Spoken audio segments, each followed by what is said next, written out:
আমার আল্লাহ ইরশাদ করেন, নিশ্চয় যারা ঈমান আনয়ন করবে, নেক কর্ম করবে, জান্নাতুল ফেরদাউস দিয়া আল্লাহর পক্ষ থেকে মেহমানদারি করা হইবে। এই জন্য ভাইয়ারা, আজকের এই ওয়াজ থেকে আমাদের একটা চিন্তা চেতনা আসতে হবে যে আজকের এই ওয়াজের মধ্যে ফার্স্টুলাস উলামায়ে হযরত যেই আলোচনা করেছে, আমি আমার জিন্দেগিটা তৈয়ার করব। जगह जी लगाने को दुनिया नहीं है, जगह जी लगाने को दुनिया नहीं है, ये इबरत की जा है तमाशा नहीं है, ये इबरत की जा है तमाशा नहीं है। दिल লাগানোর জায়গা দুনিয়া না, এই দুনিয়াটা খেল তামাশার জায়গা না। এই দুনিয়াটা হলো আল্লাহর নবী ইরশাদ করে, আদ-দুনিয়া মাজরাতুল আখিরাহ, দুনিয়াটা হলো আখিরাতের একটা ফসলের জায়গা। দুনিয়ার জিন্দেগিতে তুমি কামাই করবে, মরণের জিন্দেগি কবরে যাওয়ার সঙ্গে সঙ্গে দেখবে তোমার কুরআন তেলাওয়াত তোমার জন্য অপেক্ষায়, তোমার নামাজ তোমার জন্য অপেক্ষায়, তোমার হজ তোমার অপেক্ষায় আছে, তোমার দান সদকা তোমার অপেক্ষায় কবরে বসে আছে।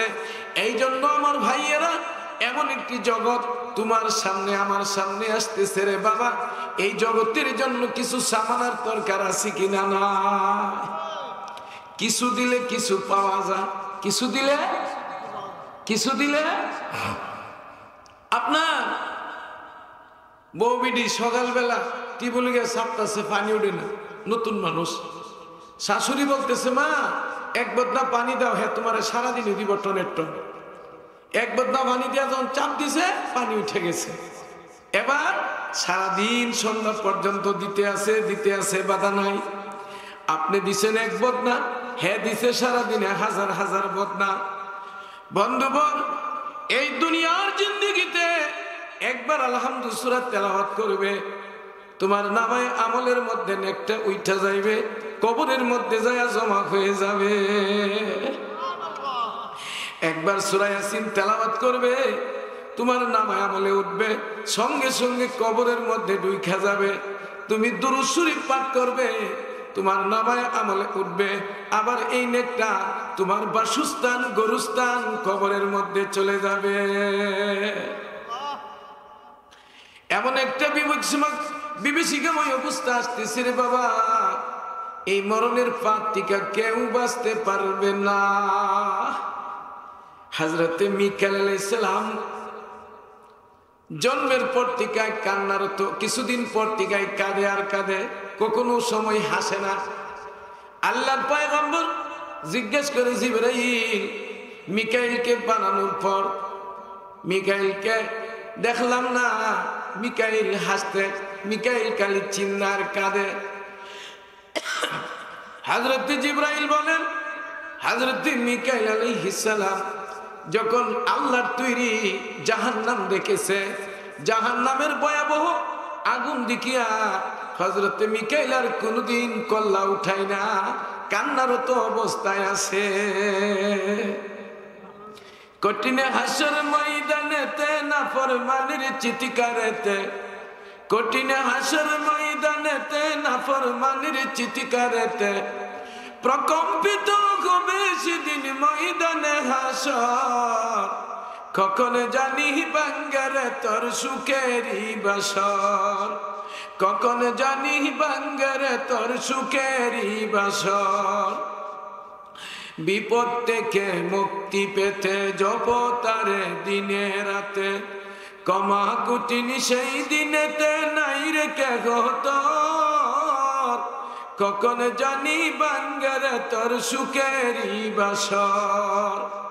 আরামের ঘুম ভেঙে যাবে, কবরের দিকে রওনা হবে, এই দিন তোমার অপেক্ষায় আমার অপেক্ষায় রয়ে গেছে। একটু আওয়াজ দিয়ে বলেন ঠিক কি ঠিক না? আল্লাহ তার কালামে পাকের মধ্যে আর সাত করেন,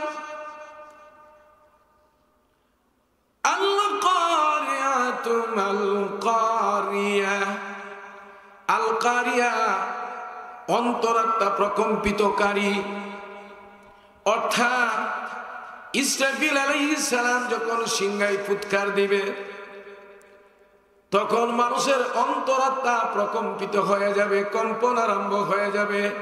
3.5 হাত বুড়ির মধ্যে একটা পেরেশানি শুরু হয়ে যাবে। আল কারিয়াতু মাল কারিয়া। ওগো নবীজি, আপনি জানেন কি অন্তরাত্মা প্রকম্পিতকারী, কম্পনকারী সেটা কি? ওয়া মা আদরাকা মাল কারিয়া। হে নবী, আপনি জানেন কি অন্তরাত্মা প্রকম্পিতকারী দিনটা কি, বিষয়টা কি? ওয়া মা আদরাকা মাল কারিয়া। ইয়াউমা ইয়াকুনুন নাসু কাল ফারাশিল মাবসুস। ইয়াউমা ইয়াকুনুন নাসু কাল ফারাশিল মাবসুস। ওই দিন মানুষগুলি পতঙ্গের মতো হয়ে যাবে, টালের টাল পড়ে থাকবে। ইয়াউমা ইয়াকুনুন নাসু কাল ফারাশিল মাবসুস। ইয়াউমা ইয়াকুনুন নাসু কাল ফারাশিল মাবসুস ওয়া তাকুনুল জিবালু কাল ইহনিল মানফুস। পাহাড়গুলি দলিত তুলার মতো উঠতে থাকবে। যেমনি ভাবে আমরা তুলার মিশিয়ে গেলে দেখি তুলাগুলির মধ্যে যখন বাড়ি পড়ে, বাড়ি দিলে তুলাগুলি যেমন উঠতে থাকে, এর চেয়ে আরো বেশি লাফাইয়া লাফাইয়া সারা বিশ্বের পাহাড়গুলি ভেঙে খণ্ড খণ্ড হয়ে যাবে, দলিত তুলার মতো উঠতে থাকবে। ইয়াউমা ইয়াকুনুন নাসু কাল ফারাশিল মাবসুস ওয়া তাকুনুল জিবালু কাল ইহনিল মানফুস। ফাআম্মা মান থাকুলাত মাওয়াজিনুহু ফাহুয়া ফি ঈশাতির রাদিয়া। ফাআম্মা মান সাকুলাত মাওয়াজিনুহু, অতঃপর যাদের নেকের পাল্লা ভারী হয়ে যাবে, ফাআম্মা মান সাকুলাত মাওয়াজিনুহু ফাহুয়া ফি ঈশাতির রাদিয়া, সে সুখী সুন্দর জীবনের অধিকারী হয়ে যাবে। ফাহুয়া ফি ঈশাতির রাদিয়া, সে সন্তুষ্ট হয়ে যাবে। ফাহুয়া ফি ঈশাতির রাদিয়া। ওয়া আম্মা মান খাফফাত মাওয়াজিনুহু, আর যার নেকের পাল্লা হালকা হবে, ফা উম্মুহু হাবিয়া, সে হলো ফা উম্মুহু হাবিয়া, ইহা হলো একটা জাহান্নামের গর্ত। ওয়া মা আদরাকা মা হিয়া, এখন আমি আপনি জানেন কি? ওয়া মা আদরাকা মা হিয়া, ইহা কি? নারুন হামিয়া, জ্বলন্ত আগুনের কুণ্ডলী। যার নেকির পাল্লা হালকা হবে সেই জাহান্নামের কুণ্ডলীর মধ্যে ঢুকে যাবে। আমার বন্ধুরা, আল্লাহর পয়গম্বর বলেন, জাহান্নামের আগুন থেকে সামান্য পরিমাণ আগুন যদি দুনিয়ায় রেখে দেওয়া হয় তাহলে গোটা দুনিয়া চৌচির হয়ে যাবে, সারা দুনিয়ার পানি উত্তপ্ত হয়ে যাবে। একটু আওয়াজ দিয়ে কন্যা সুবহানাল্লাহ। আপনারা কি জানেন আমেরিকায় এখন দাবানল দেখা দিয়েছে? আগুন, চাল খায়, ঘর খায়, ভেড়া খায়, জঙ্গল খায়, বাড়ি খায়, সব খায়। আগুনের দাবানল পানি দিয়ে নেবানো যায় না, মেশিন দিয়ে নেবানো যায় না। যতদিন মালিকের ইচ্ছা ততদিন আগুন জ্বলতেই থাকবে, জ্বলতেই থাকবে। আমার বন্ধুরা, আপনি কফি বাতির সামনে একটু আঙ্গুলটা দেন, সহ্য করা যাবে না। তাহলে বাবারা, এই জাহান্নামের প্রজ্বলিত আগুন আপনি আমার গায়ে সহ্য হবে না। একটু চিল্লায় বলেন ঠিকই ঠিক না? আর একটু আওয়াজ দেখুন ঠিকই ঠিক না? হযরতে খাজা মাইনুদ্দিন চিশতি রহমাতুল্লাহ আলাইহি ভারতের এক জায়গায় দিয়ে যাইবার লাগছে।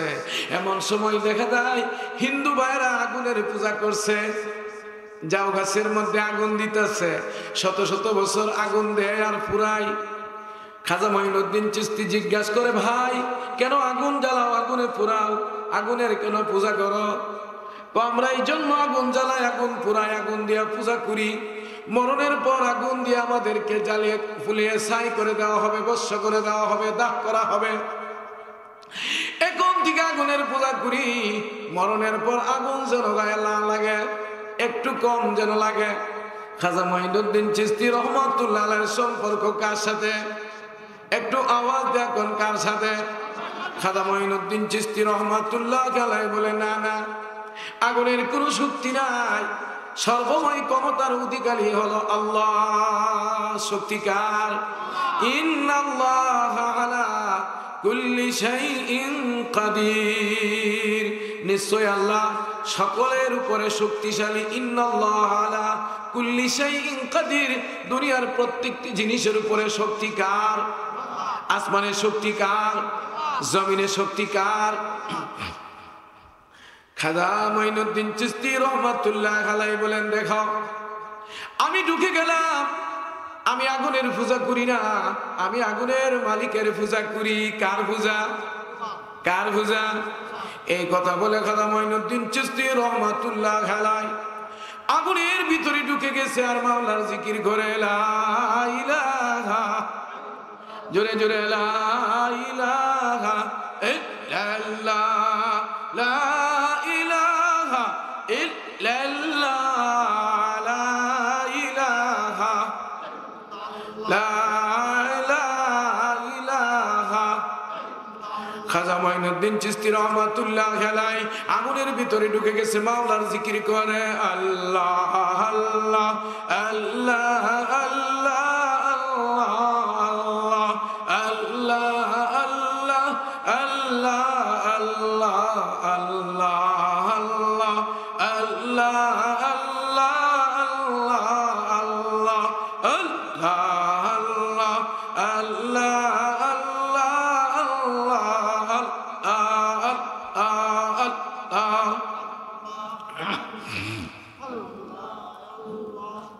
খাজা মাইনুদ্দিন চিশতি রহমাতুল্লাহ আলাইহি আগুনের ভিতরে ধরতে আছে আর মাওলার জিকির করতে আছে। আগুন কেমন জানি তার জন্য একটা জান্নাতের বাগান হয়ে গেছে। খাজা মাইনুদ্দিন চিশতি রহমাতুল্লাহ আলাইহি আগুন থেকে বাহির হয়ে বলতেছে, হিন্দু ভাইরা থাকাও আমার দিকে। সবাই তাকাইয়া দেখে উনার কাপড়গুলি ময়লা লাগে নাই, আগের চেহারা সুন্দর হয়ে গেছে, চেহারার মধ্যে নূর টপকাইতেছে, চেহারা সূর্যের চেহারা বেশি আলো দিতেছে, ঝলমল করতে আছে। তারা ভেবে চিনতে কিছুই করতে পারতেছে না। এবার খাজা মাইনুদ্দিন চিশতি রহমাতুল্লাহ আলাইহি বলে, এবার দেখো কি করা। তারা সবাই চিন্তায় পড়ে গেল, কান্নায় ভেঙে পড়ে গেল আর বলতে আছে, আগে সাল গবরাত সুফরুজাত চুয়াকিদম আন্দারা উক্তাদে বসুজাত। কি আশ্চর্যের কথা, আগুনের মধ্যে একটু আঙ্গুলটা ঢুকাইয়া দিলে পুরে ছাই ছাই হয়ে যায়। আল্লাহর বলি আগুন থেকে আসছে, তার মধ্যে আগুনের কোনো ময়লা নাই। আর দেরি করা যায় না, সঙ্গে সঙ্গে ৭০,০০০ মানুষ কালিমা পড়ে মুসলমান হয়ে গেছে। একটু আওয়াজ দিয়া কর না সুবহানাল্লাহ, আরো জোরে কর সুবহানাল্লাহ, সুবহানাল্লাহ ওয়ালহামদুলিল্লাহ, লা ইলাহা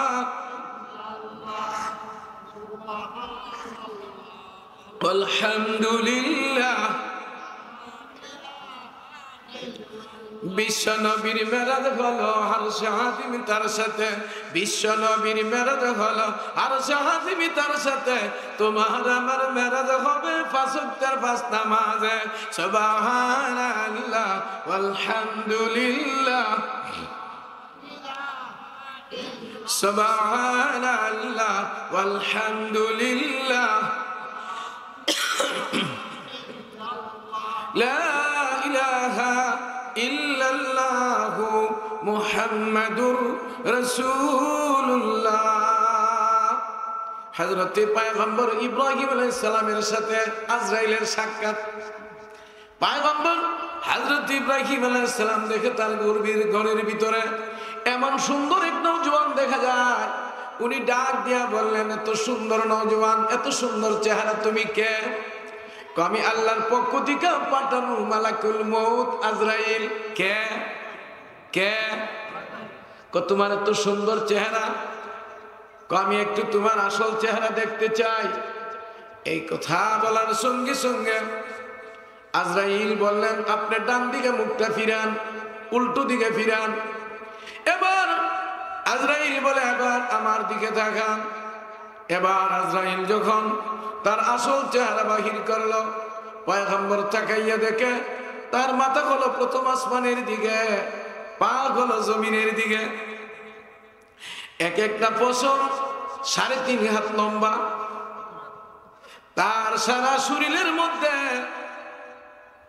আগুন আর আগুনের স্ফুলিঙ্গ বাহির হচ্ছে, আগুনের মুখ সারা শরীরের মধ্যে, শরীরটা খসা খসা, এমন এক বিটকিটটা চেহারা। পয়গম্বর বেহুশ হয়ে যাওয়ার উপক্রম।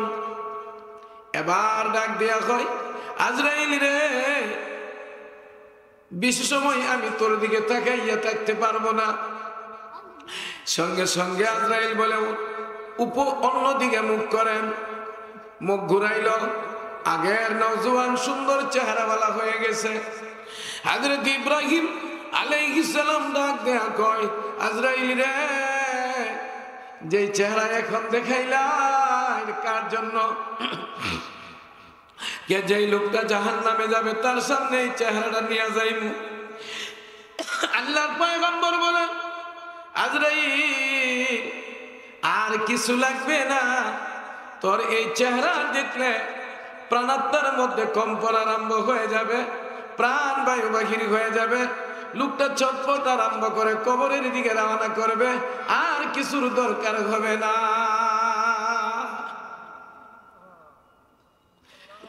হযরত ইব্রাহিম আলাইহিস সালাম বলে, আজরাইল তোমার সাক্ষাৎ কেন? আল্লাহর পক্ষ থেকে পয়গাম এসে গেছে, যেতে হবে। হযরতে আজরাইল আলাইহিস সালাম সুন্দর সুদর্শন নওজোয়ানের চেহারা, নওজোয়ানের চেহারা হইয়া পয়গম্বরের কাছে মিশে গেছে, কবরের দিকে যাত্রা করে দিছে। আমার বন্ধুরা, এমন নওজোয়ান, এত সুন্দর সুশ্রী চেহারা।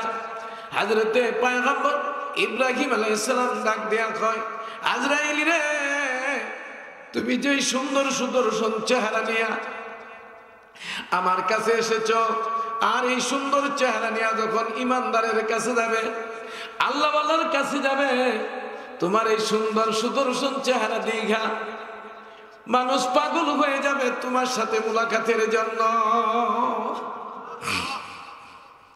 এখন অবস্থান হলো দুইটা, আমরা কি সুমরা চাই না কুমরা চাই? সুমরা চাই। সর্ব অবস্থায় আল্লাহর শুকরিয়া আদায় করা। সবাই বলেন আলহামদুলিল্লাহ। সকালবেলা ঘুম থেকে উঠলেন, শরীরটা ভালো, নামাজটা পড়লেন, ঘুম থেকে উঠে বলেন আলহামদুলিল্লাহ। সুস্থ কে করছে? নামাজটা আদায় হয়ে গেছে, বলেন আলহামদুলিল্লাহ। কে নামাজ আদায় করার শক্তি দিছে? বাজারে গেলেন, হাইটা হাইটা শরীরটা সুস্থ, কি বলবেন? আলহামদুলিল্লাহ। কি বলবেন? কি বলবেন? প্রত্যেকটি অবস্থায় আল্লাহর শুকরিয়া আদায় করা। সবাই বলে আলহামদুলিল্লাহ। যখন সামান্য পরিমাণ গুনাহ হয়ে যায়, সাথে সাথে বলবো আস্তাগফিরুল্লাহ। তাহাজ্জুদের নামাজ শেষ হয়ে গেছে, তারপরে আল্লাহ বলেন, বান্দা তুমি বলো আস্তাগফিরুল্লাহ। নামাজ শেষ হয়ে গেছে, আল্লাহু আকবার, আল্লাহু আকবার, আস্তাগফিরুল্লাহ বলি কি বলি না? কারণ যে তনমন দিয়া নামাজ আদায় করার কথা সেইভাবে আমি আদায় করতে পারি না। এই জন্য নামাজের পরে ইস্তেগফার। আল্লামা হাসান বসরি রহমাতুল্লাহ আলাইহির কাছে এক ব্যক্তি গিয়া বলতেছেন, হুজুর আমার সন্তানাদি হয় না। হুজুর বলেছে তুমি বেশি বেশি ইস্তেগফার পড়বেন। সবাই কোন আস্তাগফিরুল্লাহ, আস্তাগফিরুল্লাহ। এক ব্যক্তি গিয়া বলতেছেন, হুজুর আমার তো ফসলাদি কম, ব্যবসা বাণিজ্যের অবস্থা ভালো না। তুমি ইস্তেগফার করো। কি পড়ো? আস্তাগফিরুল্লাহ। আরেক ব্যক্তিকে বলতেছে হুজুর আমার তো একেবারে গুনাহ, শরীর জর্জরিত হয়ে গেছে। বলছে তুমি পড়ো আস্তাগফিরুল্লাহ। কি বলো? বলেন কি বলো? আরেক ব্যক্তি বসা যাওয়ার পরে বলতেছে হুজুর আপনি তো অনেক দোয়া আসলো, সন্তানের জন্য বললেন আস্তাগফিরুল্লাহ, আসলো সম্পদ বৃদ্ধির জন্য বললেন আস্তাগফিরুল্লাহ, আসলো গুনাহ মাফির জন্য বললেন আস্তাগফিরুল্লাহ। হুজুর বলেন সূরা নূহের মধ্যে আল্লাহ আমাদের ইরশাদ করে জানাইয়া দিয়েছে, বান্দা যখন তুমি গুনাহ করো তখনও বলো আস্তাগফিরুল্লাহ, যখন তোমার সম্পদের দরকার বলো আস্তাগফিরুল্লাহ, যখন সন্তানের দরকার বলো আস্তাগফিরুল্লাহ, যদি সচ্ছলতা চাও তাহলে বলো আস্তাগফিরুল্লাহ। পুরুষের দল মহিলার দল সকাল বেলা 100 বার আস্তাগফিরুল্লাহ, বিকাল বেলা 100 বার আস্তাগফিরুল্লাহ। শুধু তাই না, যদি কোনো মানুষ বেশি সমস্যায় পড়ে যায় 199 বার যদি দৈনিক আমলটা করতে তাই আস্তাগফিরুল্লাহ আস্তাগফিরুল্লাহ রাব্বি মিন কুল্লি যামবি ওয়া আতুবু ইলাইহি লা হাওলা ওয়ালা কুওয়াতা ইল্লা বিল্লাহিল আলিয়্যিল আযীম, তার সব সমস্যা আমার মাওলা সমাধান করে দিবে। একটু আওয়াজ দিয়ে কন্যা সুবহানাল্লাহ। এই জন্য আমরা আমলটা করতে পারবো না? কি বলেন পারবো না? আল্লাহর পয়গম্বর নবী দু জাহান সাল্লাল্লাহু আলাইহি ওয়াসাল্লাম উম্মতকে বলে দিয়েছেন, উম্মত আমার আমি যদি ইচ্ছে করতাম তোমাদেরকে কবরের আযাবটা দেখাইতে পারতাম, কিন্তু কবরের আযাব যদি দেখা হয় তাহলে আপনজন মৃত্যুবরণ করলে কেউ তাকে কবরে নেওয়ার জন্য যাবে না। আল্লাহর পয়গম্বর বলেন মানুষ কবরে যাওয়ার পরে কবরের মাটি এমন ভাবে সাফা দেয়, আল্লাহর পয়গম্বর ইরশাদ করেন ডান পাজরের হাড় বাম পাজরে ঢুইকা যায়, বাম পাজরের হাড়গুলি ডান পাজরে ঢুইকা যায়। আল্লাহর পয়গম্বর ইরশাদ করে এমনি ভাবে আঙ্গুল যেমন ভাবে একটার ভিতরে আরেকটা ঢুকে গেছে, এক বাজুর হাড় আরেক বাজুর হাড়ের মধ্যে ঢুকিয়া যায়, ওই মানুষটা কিয়ামত পর্যন্ত এইভাবে কবরের মধ্যে হাড় মরমর করবে, মাটি চাপা দিবে, চিল্লাইতে থাকবে আর বলতে থাকবে রব্বানা আবসারনা ওয়া সামি'না ফারজি'না না'মাল সালিহা ইন্না মুকিনুন। রব্বানা হে আমার পালনেওয়ালা আবসারনা, রব্বানা আবসারনা আমি দেখেছি, ওয়া সামি'না শুনেছি, ফারজি'না আমাকে ফিরাইয়া দাও, না'মাল সালিহা আমি নেক কর্ম করব। নিজেই বলতে থাকবে ক্বালু রব্বানা গালাবাত আলাইনা শিকওয়াতুনা ওয়া কুন্না কওমান দাল্লিন, কেঁদে কেঁদে বলতে থাকবে ক্বালু রব্বানা গালাবাত আলাইনা, ক্বালু রব্বানা হে আমাদের পালনেওয়ালা আমরা দুর্ভাগ্যের হাতে পরাভূত ছিলাম, অন্যায় অপরাধের মধ্যে ছিলাম, আমরা শক্তি নিয়ে বাহাদুরি করতাম, সম্পদ নিয়ে বাহাদুরি করতাম, তোমাকে ভুলে গেছি, অন্যায়ের মধ্যে ধাবিত হয়ে গেছি। ক্বালু রব্বানা গালাবাত আলাইনা শিকওয়াতুনা ওয়া কুন্না কওমান দাল্লিন, আমরা দুর্ভাগ্যের হাতে পরাভূত ছিলাম, অন্যায়ের মধ্যে নিমজ্জিত ছিলাম। এবার নিজে নিজের অপরাধ স্বীকার করবে। আল্লাহ বলবেন ক্বালাকসাউ ফিহা ওয়ালা তুকাল্লিমুনি ওয়াক্ত জানে কে বদরুনা কুছ ফায়দা নেহি। দুনিয়া হলো কান্নার জায়গা বাবারা, আর আখিরাত হলো আমল ভোগ করার জায়গা। দুনিয়া হলো ফসল করার জায়গা, কৃষকেরা 4 মাস ফসল বপন করবে, আর যখন বৈশাখ মাস আসবে ধান কাইটা করে থাকবে। হে আমার ভাই 60-70 বছরের জিন্দেগি, এই জিন্দেগির মধ্যে আল্লাহর সাথে সম্পর্ক কায়েম করতে হবে, রবের সাথে সম্পর্ক কায়েম করতে হবে, রাসূল সাল্লাল্লাহু আলাইহি সাল্লামের তরিকায় জিন্দেগি যাপন করতে হবে। এই কবরের কথা স্মরণ করে করে যদি চক্ষু দিয়া পানি নির্গত হয়ে যায়, আল্লাহর পয়গম্বর সাল্লাল্লাহু আলাইহি সাল্লাম ইরশাদ করেন, কয়েকটা মানুষের চক্ষু দিয়া যদি মাছির ফলকের মতো পানি বাহির হয়ে যায় আল্লাহর ভয়ে, জাহান্নামের ভয়ে, নবীর ভালোবাসায়, আল্লাহর ভালোবাসায়, মায়ের স্তন থেকে দুধ বাহির হয়ে গেলে যেমন ভাবে আর স্তনে যাওয়া সম্ভব না, যেই মানুষটা আল্লাহর ভয়ে কান্না করেছে এই মানুষটা জাহান্নামে যাওয়া সম্ভব না। লা ইলাহা লা ইলাহা লা ইলাহা লা ইলাহা ইল্লাল্লাহ, লা ইলাহা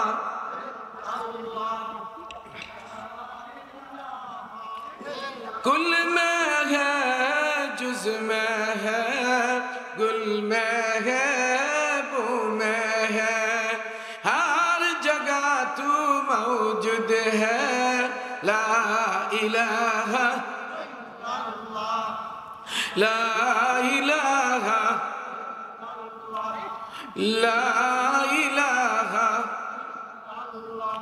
मौत को समझा है गाफिल इख्तिताम जिंदगी, मौत को समझा है गाफिल इख्तिताम जिंदगी, दर हकीकत मौत है सुबह हयात जिंदगी। মানুষ মনে করে গাফিল, মনে করে মরে গেলাম, চলে গেলাম, মরে গেলাম, বেঁচে গেলাম, মরে গেলাম, শেষ। না না, মরার পরে আবার তোমার নতুন জিন্দেগি আরম্ভ হবে। আরে স্বাভাবিকভাবে একটা মেয়ের বিয়ে হয়ে গেছে, এত মনে করতেছে খুব আনন্দ। আসলে মা বাবার কাছে যতক্ষণ অতক্ষণ আনন্দ, আর স্বামীর বাড়িতে যাওয়ার পরেই শুরু হইল তোমার নেই, অন্যায়, অপরাধ, সুখ দুঃখ শুরু হয়ে গেল। কি বলে কি বলে এই জিন্দেগিটা বড় একটা কঠিন জিন্দেগি, কারো জন্য কান্না, কারো জন্য হাসি, তবে বেশি অংশ চিন্তার সাথে তোমার জিন্দেগি যাপন করতে হবে। মুসলমান ইমানদার বাবারা, বাংলাদেশের টাকা ভারতে চলে না, বাংলাদেশের টাকা ইরাক, ইরান, তুরান, জর্দান চলে না, টাকা বাঙ্গাইয়া তারপরে মার্কেটে যেতে হয়। বন্ধুরে, বাংলাদেশের টাকা আধা হাত পরিবর্তন ভারত গেলে এই হাত দিয়া এই হাত বাংলাদেশ, এই হাত ইন্ডিয়া, এই বাংলাদেশের টাকা ইন্ডিয়ায় চলে না। বন্ধু, কবরের জগৎ হলো একটা, আর দুনিয়ার জিন্দেগি হলো আরেকটা। দুনিয়ার জিন্দেগির টাকা পয়সা কবরের জিন্দেগিতে নিয়ে গেলে কোনো লাভ হবে না।